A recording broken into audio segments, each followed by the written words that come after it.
My father didn't shout when he tried to erase me. He just leaned back in the chair at my own dining table, looked me in the eye, and said, "It's your duty to pay for her wedding." My mother folded her napkin like this was etiquette, not execution. And Brooke, my little sister, kept a soft, satisfied smile, the kind she's worn her whole life when someone else was about to lose so she could win. I didn't cry. I didn't plead. I stood up, pushed my chair in, and said the calmest sentence I've ever spoken. "You have 24 hours to leave my house." And that was the moment everything shifted. My name is Daisy, and for most of my life, I thought keeping the peace was the same thing as keeping a family. I was the kid who learned early how to stay quiet, how to handle things myself, how to never be a problem. When other kids were begging their parents for rides to school dances, I was stocking shelves at a corner store trying to save enough to cover my first community college class. My parents, Arthur and Evelyn, liked to tell people they raised an independent daughter. What they never mentioned was that independence wasn't a trait they nurtured. It was a survival skill I had to grow. And then there was Brooke, my younger sister. Brooke, who floated through childhood like the world owed her a soft landing. Brooke, who always got the bigger bedroom, the nicer things, the loud praise, the gentle excuses. When Arthur lost his accounting job 3 years ago, they showed up at my doorstep with 2 suitcases and an unspoken expectation that my success meant their safety net. They said it would be temporary. Temporary somehow became them settling into my home so thoroughly that it stopped feeling like mine. The night they arrived, my mother walked straight into my kitchen and began rearranging drawers. She didn't ask. She didn't look up. Just said, "You'll thank me, dear." Efficiency matters. Arthur took over my home office within an hour, claiming he needed the space for a job search I never once saw him actually conduct. And Brooke, who was supposed to only visit for a few days, walked into my master bedroom, spun in a slow circle, and said, "This feels more like my vibe." By the end of the week, I was in the old guest room on a narrow bed I once bought for visiting friends. Bills doubled, then tripled. Someone kept adjusting the thermostat to a comfortable 72 as if I were running a resort. My car was borrowed without permission. Groceries vanished as soon as I set them down. And whenever I gently tried to talk about shared expenses, Evelyn would pat my hand and say, "Family takes care of family." Funny how family always seemed to mean me taking care of them. Even outside the house, the story twisted. My neighbor, Mrs. Patterson, pulled me aside one afternoon with sympathy in her eyes. "Your parents told me it's been hard on you financially," she whispered. "Hard on me while I was paying for everything." The truth was impossible to ignore, but I kept telling myself to endure it. That's what good daughters do, right? They stretch, they bend, they make room. It wasn't until 6 months ago, when I started sessions with Dr. Liu, my therapist, that someone finally named what was happening: financial abuse, emotional manipulation, and a lifetime of conditioning that made me think this was normal. I didn't confront anyone yet. I wasn't ready. But I started noticing everything, every entitled comment, every whispered look, every time Brooke acted like my house was her kingdom, and I knew something was coming. The shift didn't come all at once. It arrived in small, almost invisible fractures, the kind you only notice after someone teaches you how to look. Dr. Liu had told me during one session, "You've been trained to normalize chaos. Start paying attention to the details you've been taught to ignore." So I did, and once I started, I couldn't stop. It began with the bills. One Saturday morning, I sat at the dining table, the same one I used to eat takeout at after late nights at the firm, and opened the stack of payments I'd been avoiding. Electric, water, groceries, gas, household supplies. Every line item had nearly doubled since the day my family moved in. I added everything up twice then, a third time. The numbers didn't lie. I was financially supporting 3 adults who acted like I owed them the lifestyle they'd grown comfortable with. While I was calculating totals, Brooke walked through the room barefoot, scrolling her phone. She didn't ask what I was doing. She didn't glance at the bills. She just opened my fridge, grabbed the sparkling water I'd been saving for myself, and said, "We're low on groceries again. Can you do a store run today?" No, please. No offer to come along. No awareness that she hadn't bought groceries in 3 years. Another crack. Then came the day Noah Brooks' fiancé showed up. He stood in my doorway holding a small box of pastries, trying to be polite. "Can I talk to you for a second, Daisy?" he asked, shifting nervously. Noah was the kind of man who always tried to do the right thing, even if he didn't fully understand the people around him. We stepped out onto the porch. He cleared his throat. "Brooke's really excited about the wedding. Your parents mentioned you might help with some of the expenses." I stared at him, stunned that my family had apparently already planned how to spend my money. Why would they say that I asked? He hesitated. "I think they assumed you'd want to contribute. Since you're stable. Stable." That word landed like a slap. Not successful. Not hardworking. Just stable, the euphemism people use when they think you have endless capacity to absorb responsibility. Another crack. One loud enough that even Noah heard it. He apologized before he left, looking genuinely confused by the tension he'd walked into. Then came the moment that pushed the fracture deeper. Brooke had taken my car for the day without asking, and when she returned, the passenger seat was stained with makeup. Fast food wrappers littered the floor, and the gas tank light was blinking. I confronted her gently, the way I always did. "Brooke, can you give me a heads up next time I needed the car today?" She blinked at me like I'd spoken an unfamiliar language. "Relax, Daisy. You barely go anywhere, and it's not like you can't afford gas. Not like I can't afford it." The entitlement was breathtaking, but the worst moments weren't the big ones. They were the quiet, everyday reminders that this house was no longer mine. Like Evelyn moving my clothes to a different closet because she needed more space. Like Arthur telling guests our house gets great natural light as if he'd paid a single month of the mortgage. Like the way Brooke sprawled across my couch, leaving her shoes on the coffee table. Every time I walked through my own hallway, I felt like a ghost haunting a life I built. And yet my voice stayed silent. My boundaries stayed soft. My fear of being the ungrateful daughter kept me frozen in place. Until one night during therapy, Dr. Liu leaned forward and said the one sentence that cracked everything open: "Daisy, they're not confused. They're benefiting." That truth hit harder than any argument my family could make. It reframed every memory, every sacrifice, every apology I'd made on their behalf. The undercurrents weren't undercurrents anymore. They were rising loud, impossible to ignore. Something was coming, something big. I didn't know when, but I knew the moment the dam broke, it would change everything. It happened on a Sunday night, the kind of night that used to mean family comfort, normalcy. But in my house, Sunday dinners had become something else entirely, a performance, a stage where my parents played the roles they wanted the world to believe, the wise, loving elders guiding their grown daughters. I cooked as usual, not because anyone asked politely, but because it was easier than listening to Brooke complain that the seasoning feels off every time she touched a pan. I made roasted chicken vegetables, a simple salad. Nothing fancy, just something that might quiet the tension long enough for us to survive the meal. But I felt it the moment they sat down, that hum in the room like a storm gathering behind closed windows. Brooke's smile was too sweet, too rehearsed. Arthur's stare lingered on me a beat too long. Evelyn kept smoothing her napkin eyes, darting between the three of us. Something was coming. We ate in silence for several minutes. I tried to breathe normally to pretend the chicken didn't taste like dread. Then Arthur cleared his throat, one of those heavy, performative clears, the kind he used when he wanted command of the room. He set his fork down with slow, deliberate precision. "Daisy," he began, "we need to talk about the wedding." There it was. The storm door cracked open. I kept my voice steady. "What about it?" Before he could answer, Evelyn jumped in, her smile tight. "We've all been thinking about how important this moment is for Brooke. A wedding is a once-in-a-lifetime event. It deserves to be done right."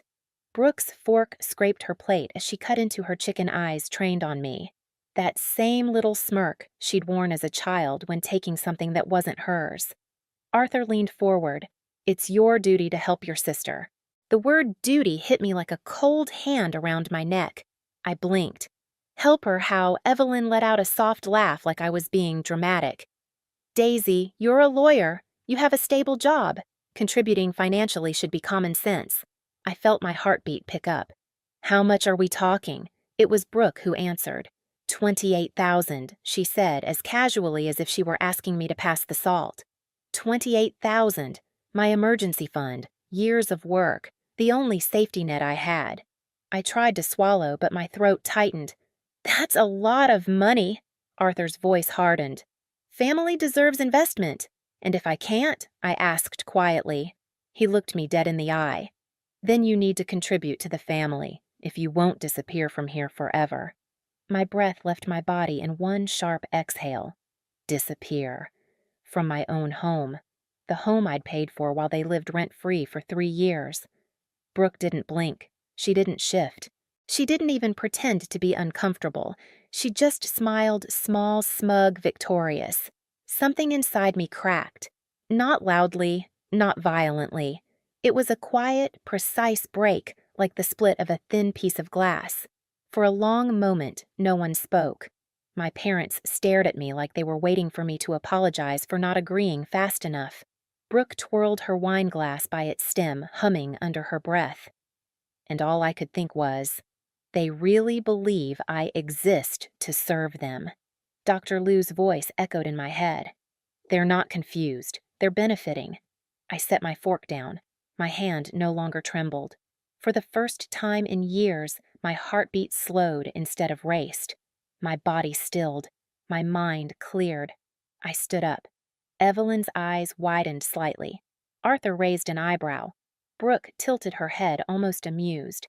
I looked at each of them one by one, letting the silence stretch until even Brooke's smirk faltered. Then, in the calmest voice I've ever had, I said, "You have 24 hours to leave my house."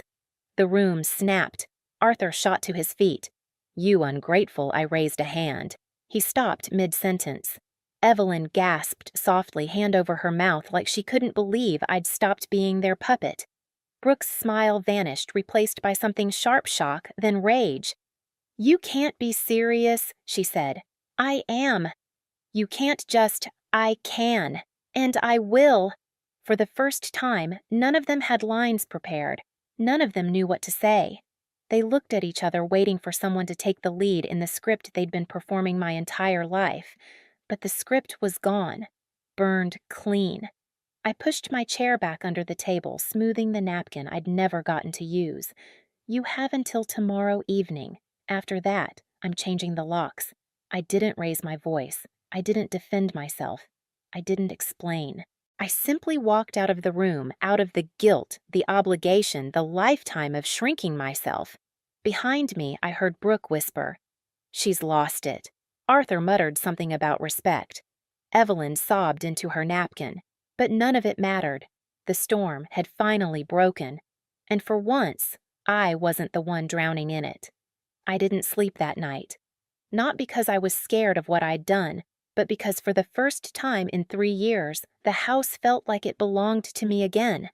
Every creak in the floorboards, every hum of the heater, every shadow on the wall reminded me that this was my space, not the stage for someone else's entitlement. I sat in the dim light of my living room legs, folded under me on the couch Brooke always commandeered, and let the silence settle. Real silence. Not the kind broken by Brooke's gossip calls, or Arthur's TV blaring golf tournaments, or Evelyn's constant commentary about how a home should run. At 2 a.m., I opened my laptop and reviewed everything I knew legally about removing long-term guests. As a criminal defense attorney, property law wasn't my specialty. But I didn't need specialty to know I was well within my rights. They were not tenants. They had no lease. They paid nothing. They contributed nothing. By 3 a.m., I'd scheduled a locksmith to come the next evening. By 4 a.m., I'd made a list of every item in the house that was mine, and it was almost everything. By 6 a.m., I brewed coffee and stared out the window as the sun rose, painting the sky in soft orange colors I hadn't noticed in months. At 7 a.m. sharp, I walked down the hall and knocked on the door of the master bedroom, my master bedroom, the one Brooke had claimed fit her vibe the first week they moved in. Arthur opened the door wearing a robe that wasn't his one I'd bought years ago from a boutique downtown. His face was puffy and irritated. "What now?" he snapped. "I'm reminding you, I said my voice calm steady, the same voice I used when addressing judges. You have 24 hours left." He scoffed. "You're being dramatic." "No," I said. "I've been patient. You're experiencing the difference." Behind him, Brooke sat straight up in bed, hair wild, eyes wide. "You're really doing this?" she demanded. "Yes." Evelyn appeared at the doorway of the hallway bathroom, clutching her robe like she was in a bad play. "Daisy, sweetheart, don't do something you'll regret." I looked at her evenly. I regret letting it get this far. And then I walked away. They spent the morning in chaos, quiet chaos, the kind where whispers feel louder than screams. Doors opened and shut, suitcases zipped, cabinets slammed. But no one approached me. By noon, their strategy changed. They gathered in the living room like a tribunal. Arthur sat forward, hands steepled. Evelyn perched on the edge of the couch, tear tracks down her cheeks. Brooke crossed her arms tightly, face twisted in a pout I'd seen my entire life. "Daisy," Arthur began, "we think you need to reconsider." "No," I said simply. Evelyn tried next. "Where will we go? We have no savings, no plan. This is cruel." Cruel. The word almost made me laugh. I stared at her. "You moved into my home without asking. You took my bedroom, my office, my money, for 3 years. And I stayed quiet. Now I set one boundary, and suddenly I'm cruel." Brooke shot to her feet. "You're jealous, that's what this is. You don't want me to have a beautiful wedding because you can't stand that things come easily to me." I stood too slowly, letting the moment breathe. "I'm not jealous, Brooke. I'm exhausted." She blinked, confused. That wasn't a script she'd rehearsed for. Arthur's voice rose. "Family sticks together." "You don't kick family out." "I didn't kick you out," I said. "You gave me a choice at dinner. Pay or disappear." "You just didn't expect me to choose myself." The room stilled. No one had an answer for that. By early evening, they were still there, still arguing, still pleading, still pretending the consequences weren't real. So I picked up my phone, dialed the number, let them hear it ring. Arthur's face drained of color. "You wouldn't." "Watch me." The dispatcher answered, but before I could say a word, Arthur's hand shot up in surrender. "Fine," he hissed. "We'll go." For the next 2 hours, I watched them pack, not with anger, not with satisfaction, with clarity. Evelyn wrapped dishes she'd bought without asking, muttering about how ungrateful you turned out. Arthur stomped through the house like he was leaving a kingdom he'd ruled. Brooke slammed dresser drawers so loudly I thought they'd crack. But the louder they were, the calmer I felt. A strange, deep calm, the kind that settles when you finally stop drowning. At 9:23 p.m., they stood at the front door with their bags. Evelyn turned to me, eyes glistening. "I hope you're happy," she whispered. "I hope I will be," I said. Brooke didn't look at me. Noah's car pulled up at the curb, and she stomped toward it without a word. Arthur lingered, jaw clenched, then stepped out into the cold night without another glance. I shut the door behind them, locked it, leaned my forehead against the wood, and for the first time in years the house was mine, the air was mine, the silence was mine. I walked through every room they'd taken over the bedroom, the office, the kitchen. There were dent-stained scratches, but under all of it the bones of my life were still there. I breathed in, slow, steady. Peace didn't arrive like a celebration. It arrived like a long exhale, one I hadn't realized I'd been holding for 3 years. The first morning alone felt unreal. I woke up expecting footsteps in the hallway, Brooke's voice echoing through the walls, Arthur's cough, Evelyn clattering dishes she never washed afterward. But there was nothing, just the soft hum of the heater and a patch of sunlight warming the foot of my bed. My bed in my master bedroom reclaimed at last. I made coffee in a quiet kitchen. Real quiet, not the tense performative kind we'd all been suffocating under. I didn't rush. I didn't tiptoe. I didn't brace myself for a complaint the moment I set the mug down. Later that week, Ruby stopped by. She stood in the doorway looking around like she was seeing the house for the first time. "I didn't realize how heavy it felt in here," she murmured. "But now, Daisy, you look 10 years lighter." I hadn't noticed it on my own, but she was right. The house breathed. And so did I. Bills shrank back to normal. My fridge stayed full. My car stayed where I parked it. And the quiet felt like medicine. Then, almost 3 weeks after they left, the phone rang at 2:08 a.m. I knew even before I looked who it was. Brooke. Her voice trembled the moment I answered. Daisy. I need help. Those words hit me harder than the ultimatum ever had, because they were real. Not manipulative, not smug, real fear, real desperation. What's wrong? I asked. A shaky breath. I'm pregnant. My heart dropped. Not out of panic, out of recognition. This was the moment my family always used to pull me back in. A crisis, a plea, a demand wrapped in vulnerability. I can't afford anything, she whispered. Not appointments, not rent, not anything. I don't know what to do. Please, I need you. Old instincts surged. Fix it, save her, swallow yourself so she can breathe. But Dr. Liu's voice rose louder.